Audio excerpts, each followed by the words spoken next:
చూస్తున్నామండి కందుకూరి ఘటన. చాలా హేయం, నీచం.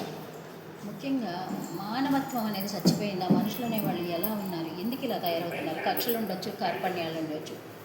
కొట్టుకోవడం వరకు పర్లేదు, కొట్టుకోవడం కూడా తప్పే, కానీ మీకు కక్ష ఉంటే ఒక దెబ్బ ఏంటండి, దెబ్బలేయండి. అలా కాక అంత కర్కశంగా, కారుణ్యం లేకుండా, కారులో వాళ్ళ భార్య, తల్లి కూడా ఉన్నారని చెప్తున్నారు. అమ్మ, నిజంగా మీకు దండం పెట్టి వేడుకుంటున్నాం, మహిళా జాతికి సిగ్గుసేటమ్మ మీరు. ఎందుకంటే బిడ్డ తప్పు చేస్తున్నప్పటికీ మీరు ఆపాల్సింది పోయి, ఈ బిడ్డలు కూడా బిడ్డలే కదమ్మా, మన బిడ్డలు లాంటి వాళ్ళే కదా. ఆ తల్లి చెప్తుంది ఎంత ఆవేదనతో, మొత్తం ఇదైపోయిందమ్మా, దవడతో సహా జారిపోయింది, బిడ్డ ఎప్పటికి కోరుకుంటాడు అని.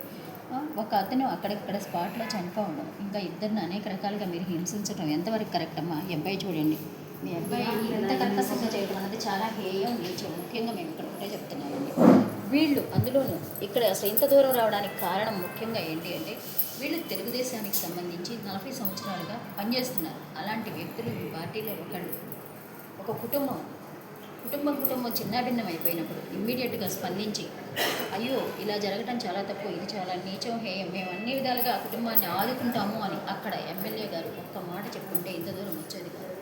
ఎందుకంటే ఒక మనిషి క్రూరంగా, రాక్షసంగా ప్రవర్తిస్తే అందరికీ ఆపాదించే మనస్తత్వం మాకు లేదు.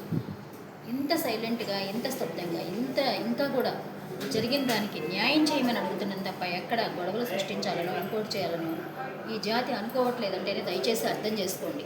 వీళ్ళని కాపాడాలి, వీళ్ళకి అన్ని విధాలుగా ప్రభుత్వం ఆదుకోవాలి. ఎందుకంటే మా వంతుగా మాకు తోచినంత మేము ప్రతి ఒక్కరం కూడా సహాయం చేయడానికి సిద్ధంగా ఉన్నామండి.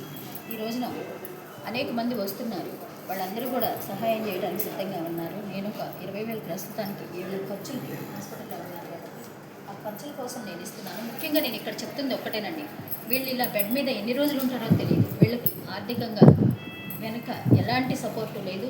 వాళ్ళు ఉంటుంది కూడా ఒక చిన్న షెడ్ లాంటి దీనిలో. ఆ తర్వాత చనిపోయిన ఎవరైతే లక్ష్మీనాయుడు ఉన్నారో వాళ్ళకి 3 పిల్లలు.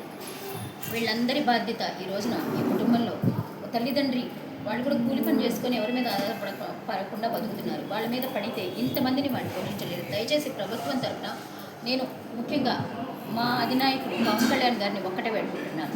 ఆయన స్పందిస్తే ఖచ్చితంగా వీళ్ళకి న్యాయం జరిగింది.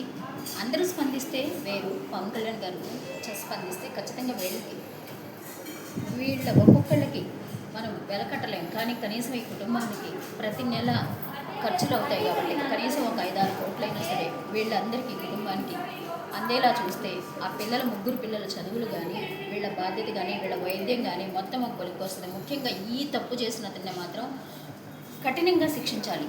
ఎంత కఠినంగా అంటే ఇంకొకడు ఎవరు ఇలాంటి పని చేయడానికి భయపడాలి. అంగబలం, ఆర్థిక బలం, అధికార బలం ఉంది కదా అనేసి నేను ఏదైనా చేస్తాను, ఏది చేసినా నన్ను తప్పిస్తారు అనడం చాలా చాలా మూర్ఖత్వం. ఖచ్చితంగా ప్రభుత్వం చూస్తుంది. కుటుంబ ప్రభుత్వంలో ఉన్న నాయకులందరూ కూడా దీన్ని చాలా సీరియస్గా తీసుకోవాలి. అలాగే అధికారులు కూడా వెంటనే కఠిన శిక్ష అమలు చేసి ఎవరైతే ఉన్నారో అంతమంది ముద్దాయిలు, ఒకళ్ళు కాదంటున్నారు, వాళ్ళని ప్రేరేపించిన వీళ్ళని ఇంత దారుణంగా ఒక కారుతో గుద్దించి తొక్కించి ఏదో అక్కడ ఏదో బండలు పచ్చళ్ళలాగా మనుషుల్ని తొక్కించడం ఎంత హేయం అనేది గుర్తించి ప్రభుత్వం మాత్రం ఖచ్చితంగా కఠిన చర్యలు తీసుకోవాలి. వీళ్ళకి ఎలాగైతే జరిగింది అంతకంటే దారుణంగా శిక్షించాలి. అలాగే ప్రభుత్వం తరపున వాళ్ళ ఆస్తుల్ని జప్తు చేసి వీళ్ళకి న్యాయం జరిగేలా ఆస్తులు మొత్తం వీళ్ళకి అప్పచెప్పేలాగా చర్యలు తీసుకోవాలని ప్రభుత్వాన్ని వేడుకుంటూ నేను కోరుకునేది మాత్రం మళ్ళీ చెప్తున్నాను, మేము పార్టీలకో కులాలకో అంటగడతలేదు. ఖచ్చితంగా ప్రతి ఒక్కరూ ఒక కులంలో పడతామండి. ఎవరో సాటి మనిషిగా చెప్తుంది. ఎందుకంటే అందరూ ప్రతి ఒక్కరు కులాలు లేవు, మతాలు లేవు అంటే పచ్చాబద్ధం. కులాలు ఉన్నాయి, మతాలు ఉన్నాయి. ఈ రోజుతో అది పోయేది కాదు. మేము ఒక కులంలో పుట్టచ్చు, ఇంకో కులంలో పుట్టచ్చు. ఇక్కడికి వచ్చిన వాళ్ళందరూ ఒకే కులం కాదు. కానీ కుల మతాలకు అతీతంగా ఆలోచించండి. వీళ్ళకి జరిగింది మాత్రం చాలా దారుణమైన చర్య. ఈ చర్యని ప్రతి ఒక్కళ్ళు ఖండించాలి. వీళ్ళకి తగిన న్యాయం సత్వరంగా, అది కూడా సత్వరంగా చేయాలి. ఎందుకంటే ఈ రోజు మేమందరం కూడా ఎంతోమంది ఆర్థికంగా సాయం చేయడం చాలా చిన్న విషయం, కానీ ఇది వీళ్ళకి మాత్రం ఒక పక్కకు కూడా రాదు. కాబట్టి దయచేసి ప్రభుత్వం స్పందించాలి. వాళ్ళ ఆస్తులను జప్తు చేయాలి, వాళ్ళ ఆస్తులను వీళ్ళకి అప్పచెప్పాలి.